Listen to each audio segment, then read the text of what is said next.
No, it's like landscape, but Sugarscape, isn't it? It's like it's like hills, fields of sugar. Actually, I like the sound of that more than escaping into sugar, which could be a bit... Could be a bit scary. Yeah, but with the whole Narnia thing, escaping. Yeah, we're rolling. Right, then, Narnia premiere last week was absolutely huge star-studded event. What was it like having the Queen turn up for a premiere of a film that you're in? It was fantastic when I heard it was going to be a royal premiere. I was slightly gutted though because I'm doing a play at the moment in the West End, which meant that at 7:30 when she arrived, I had to rush over to the theatre, having done all the red carpet and everything, and so I missed her. That's devastating. It was devastating. But I had actually met her before. Oh, On really? her 80th birthday, I sung a song at Windsor Castle while she was having her dinner, from a musical that I'd been doing that year, which Prince Edward had asked me to come and sing. So. So you're in there anyway. So I'd met her before once, yeah. Yeah, cool. How do you find playing the role of Caspian when it's a character known to so many generations? Does that add an extra pressure?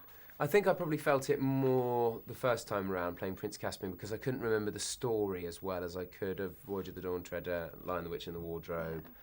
And so I kind of went back to it, and he was kind of a young boy with blonde curls, and I thought, people are going to balk at the casting choice here because I'm not how it's described in the book. But I was much more confident with this one, partly because I'd spent more times on film sets and worked with some great actors and directors and things in between, but also because I'd done it once before, and now I was playing a king, so it was a more kind of confident, authoritative role task for me to perform, and I had a bit more preparation time, so I really got really good at all the sword fighting and everything. We did lots of training for it, so it was an all-round sort of easier adventure this time. Okay, and you studied children's literature when you were at uni. I did. I've been stalking you. Aside from Caspian, yes.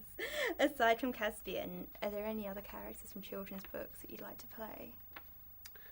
From children's, but when I was younger, I think you place yourself in the head of all these. If you read the Harry Potters or the Tom Brown School Days or the Northern Lights or any of those. But Northern Lights I read when I was an adult, obviously. But still, you kind of see yourself in all these. All the best children's stories, I think, have a set of protagonists around the same age as the readers because you can really see yourself in those shoes.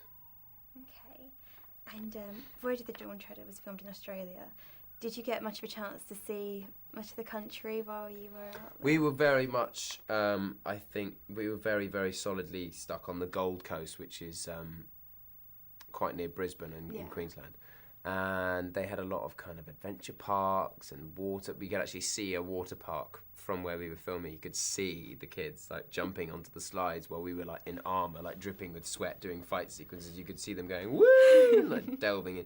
So that made us quite jealous. But I didn't get to travel around at all actually to see anything. But I did see some amazing stuff.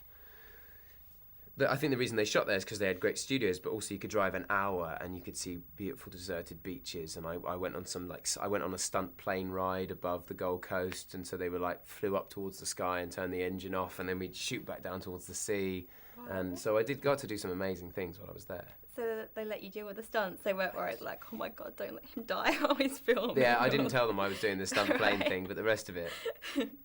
Okay, cool. And what's the best thing about being part of the Narnia franchise? I think just to I remember that feeling that I had when I watched the TV series when I was 8, and I used to get so excited when the theme music would start, and I think just to be part of passing on anything like that feeling to your kind of 8 to 16-year-olds, whoever's going to go and watch this, to kind of pass that feeling on, to be part of retelling this story for the next generation is amazing, and plus I get to live out my dreams and go and swashbuckle on a ship in Australia for 5 months. Yeah, that's pretty cool. Yeah. Right, we have to ask this because our readers love you. Yeah.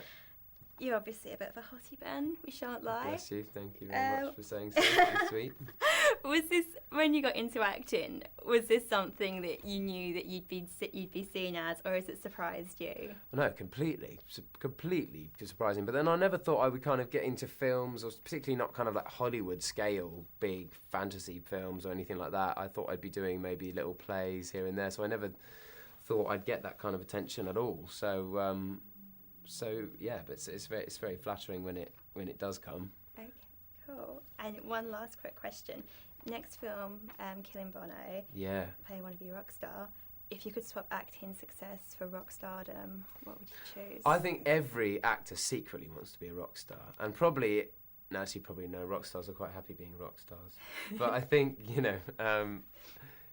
know what? I think I've got the best of both worlds in that I can pretend to be a rock star for like a few months, but a really crap one. And so that's brilliant. I think that suits me really well because it means I can do my rubbish dancing. It means I can scream my punk songs at the top of my voice. The singing, the songs are actually pretty good, but the dancing is terrible. So, but it's supposed to be comedy, so it's all right. Okay, cool. Ben Barnes, officially rubbish dancer. Officially Thanks. rubbish dancer. Thank you. Thank Nice you. to meet you.